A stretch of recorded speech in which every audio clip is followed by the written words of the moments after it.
I stood in the dimly lit apartment hallway with my heart hammering against my ribs, staring at a man who looked completely unhinged. Just seconds earlier, his mother had backed me into a corner and demanded the private numbers to my personal bank account.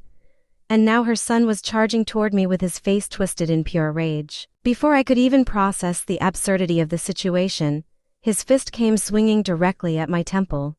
He thought I was just another weak target he could intimidate into total submission, but he had no idea who he was actually dealing with. 6 months before that chaotic morning in the stairwell, my life seemed completely on track. I was working as a senior risk analyst at a major corporate bank when I met Brandon at a regional networking conference. He was a lead systems architect at a mid-sized technology firm, always impeccably dressed, soft-spoken, and living in a charming starter home on the edge of the city. He spoke passionately about building a secure financial foundation, starting a family, and finding a partner who valued stability. When he proposed half a year into our relationship, I said yes without a single second of hesitation. The very first sign of trouble surfaced roughly 4 weeks after our engagement, while we were sitting at his dining room table organizing our wedding budget. I suggested hosting a small, elegant ceremony with about 30 close friends and family members, so we would not begin our marriage under a mountain of useless debt. Brandon tossed his tablet onto the counter and informed me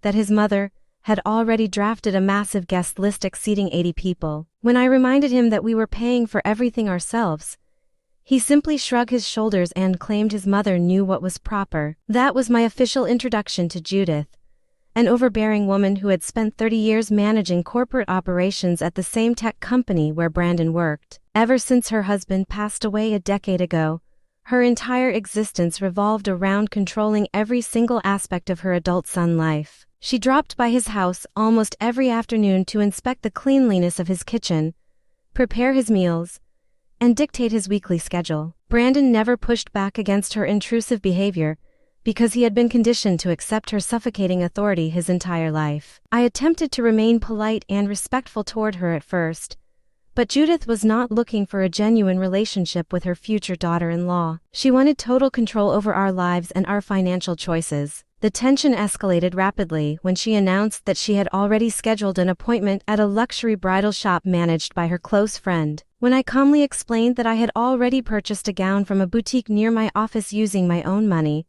her face hardened into a mask of cold irritation before she stormed into the kitchen to aggressively slam cabinets. By the time we were 2 weeks away from our wedding date, Judith had completely hijacked our vendor arrangements without my permission. She changed our reception venue, approved an expensive catering package, and booked luxury transport for her extended family. When I confronted Brandon about where the money was coming from, he guiltily admitted that he had quietly transferred thousands of dollars from his personal savings into her account to keep her happy. I was furious that my own fiancé was actively destroying our financial boundaries just to appease his manipulative mother. Every single time I tried to address the issue, Brandon begged me to remain silent and endure the chaos until the ceremony was over, promising that everything would magically resolve itself once we were officially married. The situation hit a dangerous breaking point just 1 week before the wedding when Brandon casually asked me to grant him full administrative access to my personal bank accounts. He claimed it was merely for convenience,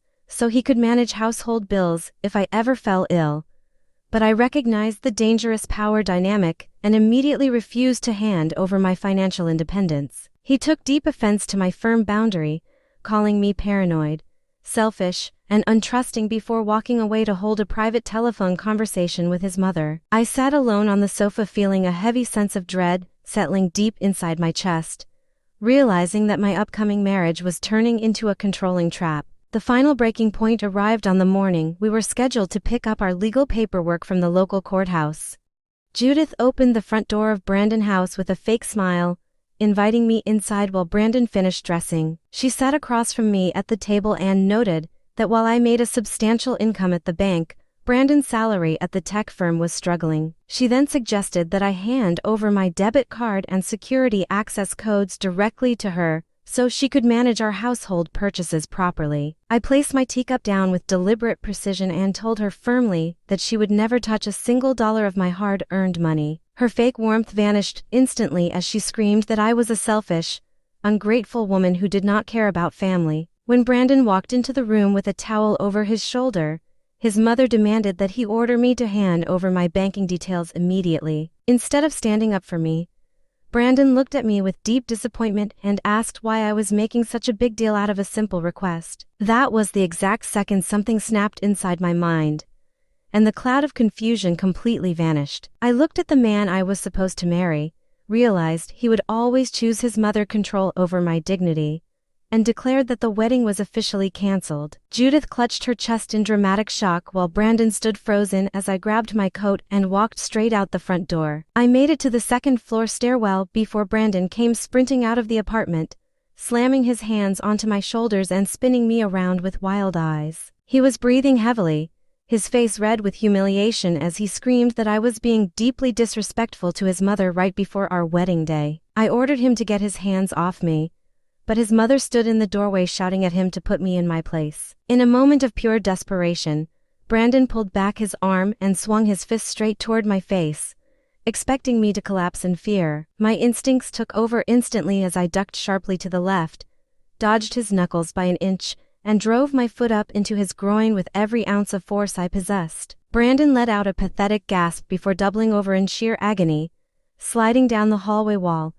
and collapsing onto the cold floor tiles in a helpless position. Judith let out a piercing scream and scrambled down the hallway to cradle her moaning son, yelling that she was going to call the police and destroy my life. I did not say another word, stepping calmly over Brandon's legs, walking down the stairs, and blocking both of their numbers before I even stepped out into the fresh air. It took weeks of blocking new telephone numbers and ignoring unhinged messages outside my workplace, but I held my ground firmly and rebuilt my life from scratch. A few months later, a mutual acquaintance mentioned that Brandon had already met a new, deeply obedient girlfriend whose daily schedule and meal choices were being entirely dictated by Judith. I could only laugh with immense relief, knowing I had escaped a lifetime of misery by trusting my instincts and standing up for myself when it mattered most. A year and a half later, I met a wonderful, independent man named Nathan who respects my personal boundaries completely, and when we married in a simple,